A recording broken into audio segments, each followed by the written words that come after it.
আসসালামু আলাইকুম বন্ধুরা, তোমরা সবাই কেমন আছো? আশা করি অনেক ভালো আছো। আজকে আমি মাটির চুলাতে চিকেন রান্না করব। এখানে আমি 1 কেজি চিকেন নিয়ে নিয়েছি। চিকেনটা খুব ভালো করে আমি ধুয়ে নিয়েছি।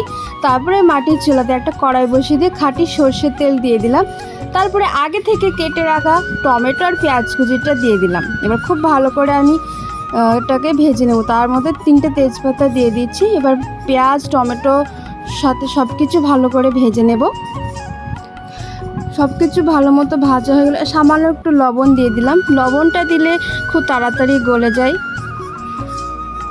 তারপরে আগে থেকে বেটে রাখা আদা রসুন আর কাঁচা জিরেটা দিয়ে দিলাম। দেখুন বন্ধুরা, মশলাটা ঠিক এমনটা ভাজা ভাজা হলে আমি হলুদ গুঁড়ো, লঙ্কা গুঁড়ো আর সামান্য আরেকটু লবণ দিয়ে দিলাম। এবার খুব ভালো করে আমি সব কিছু মিশিয়ে নেব। তারপরে আগে থেকে যে চিকেনটা কাটা ছিল, ধুয়ে রাখা ছিল, সেটা আমি দিয়ে দিলাম। সব কিছু এবার মশলার সাথে ভালো করে কষিয়ে নেব। বন্ধুরা, মাটির চুলাতে রান্না করলে খুবই মাংসের টেস্ট অনেক দ্বিগুণ হয়ে যায়। আমার তো খুবই ভালো লাগে মাটির চুলাতে, খুব তাড়াতাড়ি হয়ে যায়, কালারটাও অনেক সুন্দর আসে। এবার আমি অনেক সময় নিয়ে অনেকক্ষণ আমি মাংসটা কষাতে থাকবো।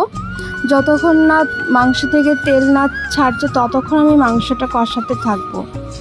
দেখুন বন্ধুরা, কত সুন্দর কালারটা এসছে। ঠিক মাংসটা আমার প্রায় কষানো হয়ে গেছে। আমার মোটামুটি 20 মিনিট মতো আমি মাংসটা কষিয়েছি। মাঝখানে আমি ঢাকা দিয়ে রেখেছিলাম মাংসটা কিছুক্ষণ, 5 মিনিট মতো। তারপর আমি আগে থেকে গরম করে রাখা জল দিয়ে দিলাম। এবার আমি কিছুক্ষণ ঢাকা দিয়ে তারপরে মিট মশলা দিয়ে নামিয়ে নেব। দেখুন বন্ধুরা, মাংসটা প্রায় সেদ্ধ হয়ে গেছে। তো সেখানে সামান্য মিট মশলা দিয়ে আমি চুলাতে আমি মাংসের কড়াইটা বসিয়ে রাখবো। দেখুন বন্ধুরা, কত সুন্দর মাখা মাখা হয়েছে মাংসটা। এইভাবে মাটির চুলাতে তোমরাও বাড়িতে ট্রাই করো, খুবই ভালো লাগে। আজকের মতো টাটা। যারা আমার ভিডিওটা দেখছো তাদেরকে অসংখ্য ধন্যবাদ।